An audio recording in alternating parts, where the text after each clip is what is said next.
Hey everybody, it's Chris and Des Show. I'm Chris. And I'm Des. You know why I was trying to remember to say like our video and subscribe to our channel. Oh, if you want to see yeah, more about please. we never say that. Exactly. Well, we But never do. We're gonna keep saying it. We're getting our numbers up. So we're gonna start. We're trying hard to post weekly every week, some new content and stuff. So look for our new content. We're going for consistency. We're doing some broader topics. Like today, we're talking about our favorite movies of 2019. And we're also just real quick going to go over our Oscar scorecard. Here's what we had picked. What we predicted. To win. So we got adapted screenplay. Got it. You were right about Parasite. I had gone with the other way. You were right again about Toy Story. He's doing really good. I really wanted Klaus to win. She wanted Klaus. All the actors and actresses we got. Right? Yes. We didn't think they would be as pro. We were happy. Yeah, they were all about Parasite. And we were all about Parasite. I loved it. So they didn't spread it out like we thought they were going to. No, it was a bong kind of night. It was, yes. He's so cute. He's so cute. So I think we did pretty good. So we did all right. Just all the big. You did better than I did, but. Yeah, Jess was hoping with her heart about Klaus. It was. I really like it. Even though, well, we'll talk about Toy Story 4. We like Toy Story 4 too. Don't get us. I love Toy Story 4, and so does Jess. Yes. So there's that. We did pretty good. That was the rundown. If you look over here real quick, let me take you over here to this for us. You can barely see because it's really so light. But this is a list of all the movies we saw this year. And it's so light you can barely see here, but it's just lists and lists. He just started stream of consciousness of movies we saw. Writing down all the movies. And it was so many to make our list of favorite movies of the year. So I'm going to push this back a little bit so you can see. Okay, there you go. And we did top 15 this year because we couldn't. Neither of us could. We were like, how about... I can't just do 10. We were going to do 10 and no, we can't leave that movie off of this list. So, let's start with 15. Go ahead. Okay. Are you just going one at a time? Yeah. Because then they'll overlap. It'll be shorter. Yeah. My was Klaus. So, as in the animated realm, some of the other ones actually did get higher on my list. But Klaus absolutely made my list. Because it was just so adorable. And I love that little guy, the little postman. And it was, if you haven't seen it, it is a Christmas movie. But if you haven't seen it, it is really good. And I hope it becomes something that we watch every Christmas. Yeah, it was really good. Along with Elf. Then there's new classics now. I hope Klaus becomes a new classic. And I will say it was in the running for my list too because it was very enjoyable. It's just really good. I picked Little Women as my number 15. I just really enjoyed this new way of telling something that I know on classic and we've all heard about. We kind of all know, but it was totally different. Which some people it turned them off, and for me it was oh, this is new. Yeah. P.S. I love Saoirse Ronan. So. Yes. And Laura Dern and Meryl Streep. Yes, you can't go wrong. How can you go wrong with those ladies? For sure. You cannot. We both, number 14, we put in Biggest Little Farm. This was a documentary that they did last year about this farm that... Right here in L.A. area. I don't even know where it is, but they... Instead of doing one crop of something, they did a lot of things in this little space. Like you're supposed to. Like it's supposed to be this way. Because it's so obviously supposed to be this way. The way it all turns out. And they spend years with this little family and all this stuff that happens and how they problem solve. And it's just so cute. So good. It's really fantastic. And even you start to care about the little rooster who lives with the pig and the pig who's having the babies and all the stuff. They all work together. It's really a fantastic documentary. It's great. I will say this, Oscars have... They missed it. They missed the last few years they have not been doing they didn't pick Won't You Be My Neighbor. Yeah. They didn't pick Biggest Little Farm. And those are fantastic documentaries. What won for Best Documentary this year? The American Factory, the Netflix one. Oh, okay, yeah. Got it. Okay, 13. Number 13, Peanut Butter Falcon, which is a story about this Down syndrome kid, and breaking out of his living situation. It's really good. It's fantastic. I loved it. And then I picked Avengers Endgame as our number 13. It was just, it's hard when you have that much anticipation. This thing, to fulfill, to make a good ending. Right? There's a lot of pressure on them. we've loved all these other ones. Are they going to be able to end it well? And they did. They were able to really end it really well. Sure. So good job. Again, we're saying these are our favorites. We're not these are our favorites. Technically the best made or whatever. I had Dora on my list for a long time. You did for really until like the last minute. I love the Dora movie, but we're gonna. Okay, then Uncut Gems. Oh, what I really liked about that movie was the excitement and how it made me feel, and I was so on the roller coaster with Adam Sandler. It was an adrenaline. It was quite a movie. Yeah. And then I picked Toy Story 4 as my number 12. Again, another thing of like, can they make the first one's good, the second one's good, the third one's good. Can they make a fourth one? I don't know. And they did, and I love the character of Woody. Oh, that's my favorite character. And so to see him and Bo Peep and this like ending to their relationship, I will say, Pixar knows how to get you. They just can't get you. They're really good at that. And my daughter and I went last night and saw a preview of Onward.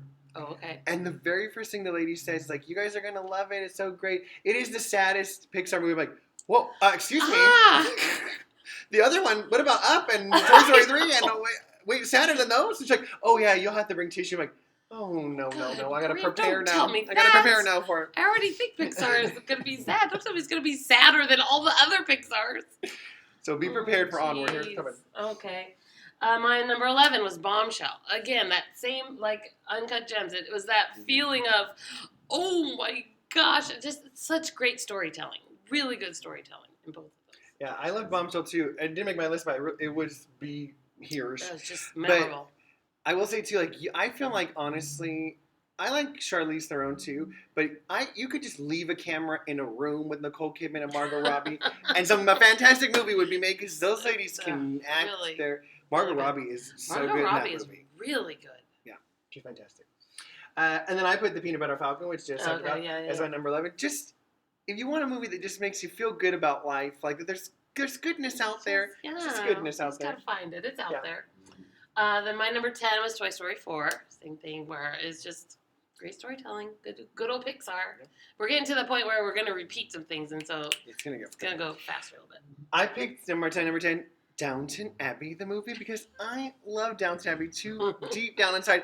And I was worried about it. Like, can they make a good movie out of it? Or is it going to be kind of shmoo? And I don't want to ruin what I love so much. Yeah.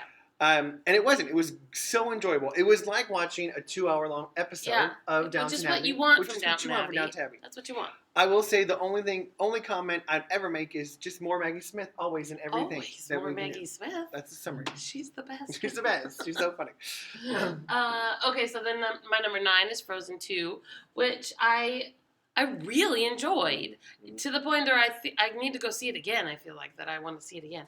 But it was just, they took this story to the place where I wanted the backstory. I want to know why. I want to know how she got these powers and where they all came from and stuff. And they answered my questions, and I really liked it. Agreed. I'm going to get to that in a second. Yep.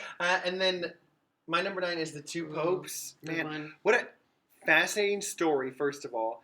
And Jonathan Pryce gives one of the best performances, I think, of the year, in my opinion. He's so good. Anthony Hopkins is great too, but I just love Jonathan Pryce. It's a really fantastic way of looking at how do we stick to our traditions, but also stay current and relevant and realize the world isn't the same as it was 300 years ago. How do we change? Right? It's not the same as it was last year. That's true. Okay, my number 8 is Star Wars: The Rise of Skywalker, which was wonderful. I just loved. Okay, let's be real. I could just ooze about it, but it was. I thought it was a good ending to this arc, this huge saga, exactly. And I'm glad they're going to keep doing things and doing stuff in this world. Nobody wants to leave this world. The world is there. It's established in society. So I'm glad we're going to keep going. But this I think was an appropriate ending to that whole big saga of George Lucas. I liked it too. Yeah. Enjoyable. And then my number 8 is Frozen 2. I like Frozen 2 better than Frozen 1. And I just so enjoyed this movie in general. I watched it probably 8 times because I have 2 children and we bought an Apple TV a long time ago when it came out. And so now we've watched it many, many, many times. And it is a movie you can watch over and over. I feel like the humor is a little like maybe smarter. There's some like than the first one. There's a little more like jokes about it, which is good. And I love the music, and I love the story too. And I love that Christoph got his own song because Jonathan Groff has a beautiful voice, and that song is so funny to me. This '80s kind of so Bohemian Rhapsody looking kind of my scene. Gosh. Whatever. I just love that. I love that. They're so funny. Okay, so then my number 7 is Avengers Endgame. Same thing. End to the saga. This huge saga of the Marvel Universe, this phase 1 that this brings it to a conclusion. And I thought they just really did a great job in wrapping up all those ends. Yep, agreed.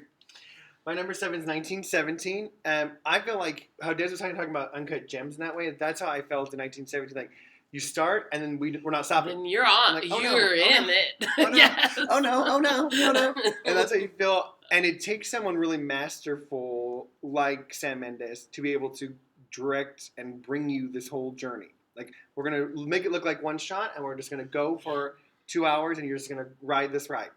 And it's beautiful, and the story's good, and it's so well made and well done. It's fantastic. It's great, yes. Okay, then my number 6 was The Two Popes. Same thing, wonderful story, good actor. The actors were amazing in that movie. I just thought it was very meaningful. I thought it was a really good, well-told story. Great. My number 6 is Booksmart. I even have watched Booksmart again since I watched it in the theater, and it just makes me laugh out loud. And on movies that can really make you like gut laugh, I love those types of movies. And I love Beanie, of course. I love Beanie. She's fantastic. And so it's just fun. It's just like so fun to watch, like relax and laugh out loud. Yes. I like it. Then my number 5 was 1917. Again, I saw 1917 and Uncut Gems on the same day, and that was a little bit too much. I think it's a lot. Those 2 movies on the same day was a little bit too much, but they were excellent movies, and you can't deny that part. And then my number 5 is A Farewell.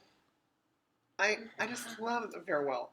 And I love Awkwafina so much. She does a fantastic job in this film. I love the story of it. I love that it's personal to Lulu, the director. And I love my friend Zhao, who is phenomenal as the grandma and should have won an Oscar, but we're not talking about that right now. But no, there you go. My number 4 is The Marriage Story, and primarily because of how realistic I think that movie is in going through the trauma, I guess, of divorce and this horrible thing that just a lot of families, a lot of people are going through.